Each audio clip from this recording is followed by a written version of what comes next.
Hey folks, Blair Schachterway from Nose Creek Sport Physiotherapy. Today's topic is closed kinetic chain exercises. So that's a fancy physio word for weight-bearing exercises. So with post-op patients or patients that have major trauma to their shoulder, how we start weight bearing on the shoulders is actually get somebody sitting, and we just put some weight through the arm. So we lock the elbow and we just transfer load into that ball. We hold for 10 seconds and then we relax for 10 seconds. Hold for 10, relax for 10. That's going to get all the muscles in the front and down the back of your back working to stabilize your ball in the socket. So that's a good way to kind of start. So you can hold for 10, then you can kind of come to the other side. And you can always do both sides, because from your injured side to your normal side, there's always a 20% carryover on what we call the neurological recruitment, which means the brain and the nerves are going to recruit more muscle fibers, which will speed up your restoration of your strength. Okay, so work with that. The next one we're going to do is in standing. So I'm just going to slide the chair out here. And my camera lady is going to come over here. Yeah, good job. Doing great, Therese. Okay, and then I'm going to put the ball on the wall. Now careful with this. You want the hand just below shoulder height.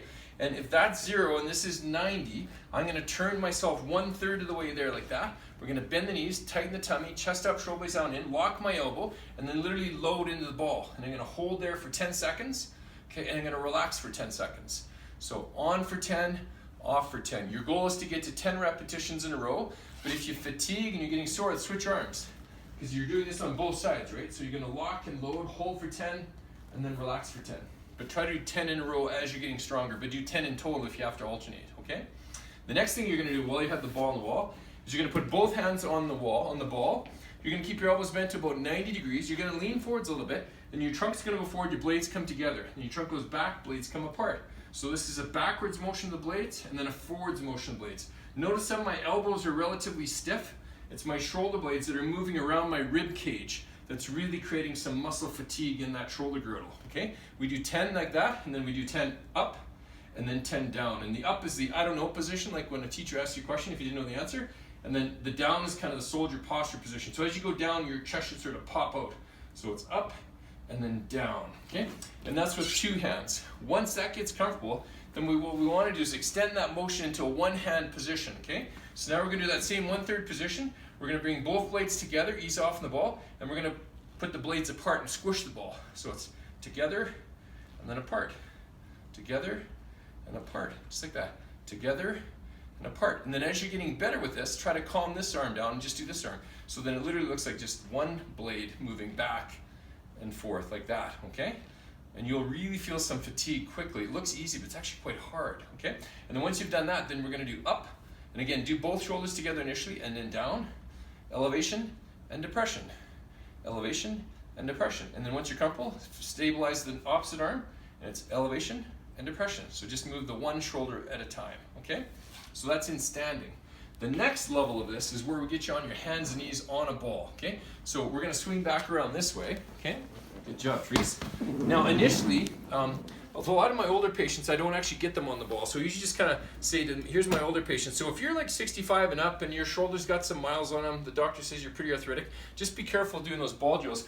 You might just want to start on your hands and knees. And so here's the motions. We'll do them together on our hands and knees. So it's, you take the weight off the hands, then you bring the weight on the hands.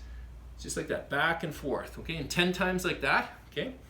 And then be careful with your wrists. If you go way up here, you can actually hyperextend your wrists. So try to stop when your shoulder's at the base of your hand, okay? So after doing up and down, now we're gonna shift the weight from the left to the right, okay? So we're going side to side now. Smaller amplitude, because if you go too far, you're gonna sort of fall over. So just a little nice and slow, okay? And then once you're comfortable with that, then you're gonna circles to the left, okay, like that. You sort of 10 that way, and again, go slower than I'm doing it. And then 10 the other way, so just nice and slow. And I can do this easily because I don't have any shoulder pain right now. My shoulders feel awesome, okay? And then the same thing we did on the ball on the wall is you're gonna drop your trunk, put your blades together, bring your trunk up, blades apart. So retraction, protraction in physio terms. Together, apart, okay? So up and down 10 times. And then you can do the I don't know position, so the shoulders come to the ears, and then the down position, so it's just up and down, okay? Once you feel really comfortable on the ball, you can actually try marching. So just like that, okay? So if you're comfortable with that, there's no pain, then you can try putting a ball underneath you. And ideally, you know, you can adjust the ball to whatever height you want. We're gonna roll on the ball. If you're strong enough, ideally you want the ball kind of underneath your knees, okay? And so you're just gonna roll down towards your hips and then come back up. It doesn't have to be a big movement. Like just like that, okay?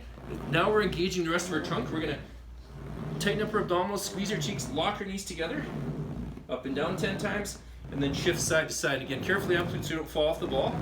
Just back and forth. And again, here are your circles. A lot easier to do circles on the ball because you kind of roll with the ball, okay? And then back the other way. Okay, so 10 of those, and then together, apart, together, apart, and then again, up and down, up and down. And then marching again, you can march as well as you're getting better, okay? So, that is what we call closed kinetic chain exercises in the 3 different levels. So, give that a try, but just be careful. If your therapist only said just do the ones on the wall, start with those till your shoulder gets comfortable with that, and then maybe try the ones on the floor, starting on your knees and then getting the ball underneath you to really work on your trunk muscles, okay? One precaution, if your back starts to arch and you're getting any back pain, please stop because your abdominals are fatigued and you're going into tumorous lordosis, so just roll back off the ball.